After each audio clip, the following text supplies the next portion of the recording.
welcome back. I wanted to talk a little bit about connection. I think we're coming out of lockdown. We're kind of opening up in the UK.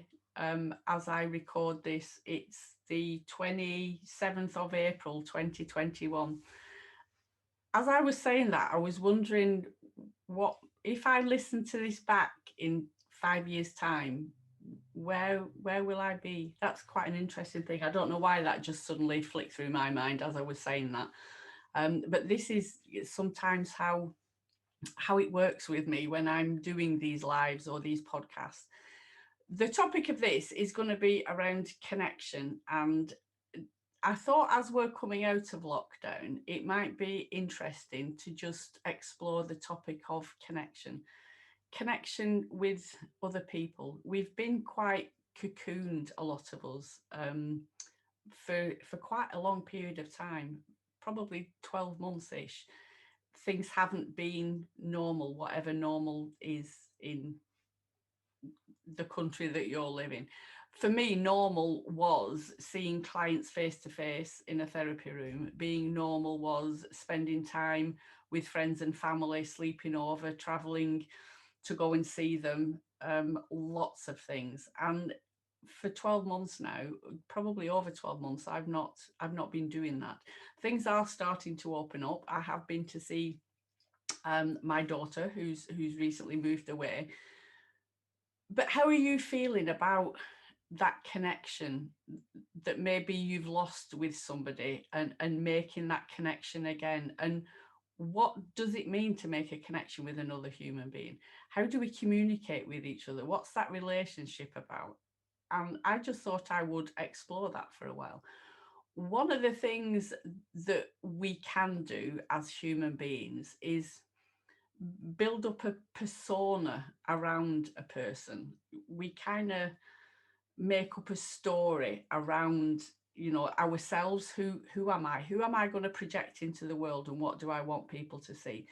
But as well as that, what we can do is make up a persona for the other person that we're connecting with, or the other person that we're communicating with or in a relationship with. It might be that you see yourself as a strong person and the other person as quite vulnerable. It might be that the opposite, that you see yourself as being quite vulnerable and the other person as a strong relationship persona in your life. So just for a while, whether you do it for a day or a week, just be curious about the stories that you make up about the people around you. Is it, I wanted to say then, a convenient thing? Is it that they're older, so we automatically assume that they're wiser until they get to a certain age? And I was thinking of my mum as I'm saying that then it's kind of like, yeah, I know my children think I'm losing my marbles now. I think they've already looked into nursing homes for me. I'm joking when I say that. But is it because of our perception of them, the job that they have, the status that they hold? If they're a police officer or a social worker or a teacher, do we automatically feel that they're one up to us in our life positions, that they've got the status and the education and they're better than us, so that puts me in a one down position from them? And how do I connect with that person if that's how I feel going into a conversation with them? If I feel that I'm above that person, which it doesn't often happen, if at all, with me, but do I go in judging the other person? Have I got preconceived ideas about what they're saying? Do I go into a conversation thinking that I'm going to find a solution for them? What is that connection and that conversation that I'm having with somebody? One of the things that I try to do is to just feel the energy within a connection with somebody. Sometimes, you get a real positive vibe around somebody instantly. As soon as you meet them, you feel like you've known them for forever. What's that about? How can we be around somebody for a long period of time? You might have a work colleague that you've worked with for 10 years, but yet you don't feel like you've ever made a connection with them. You don't know anything about them personally. They're quite guarded. What's that about? I get curious about conversations and relationships and connections with people. And as I've spoken quite a lot this week, on lives and conversations and with clients about relationships and connections. We've all been through an awful lot this past 12 months, and it has impacted on our relationships. There's certain people that we haven't seen for a long time. What's it going to be like when you meet up with them again? Are you going to have lots of, you know, ideas about how it needs to be? It needs to be a wonderful meeting. We need to connect and talk about all the things that we've missed. It needs to be good. It needs to be positive. It needs to be fun. It needs to be exciting. What are your thoughts around that? And just be curious about it. How about just going and meeting that person and just being in the moment and see what comes up? Do you need to plan conversations before you have them? Sometimes we run through things in our mind before the event because what? Because we need to plan for every eventuality, because we need to feel like we're not going to get caught off guard. And if we're going in with a preconceived idea, does that mean that we're actually truly connecting with that person? Or are we connecting with the persona that we think they are? Are we going into that with preconceived ideas and judgments and comparisons about that person? And is that a real connection? I just thought I would share that with you about some of my musings around, you know, going back out there in the world and connecting with people, and how maybe we can do something different this time around.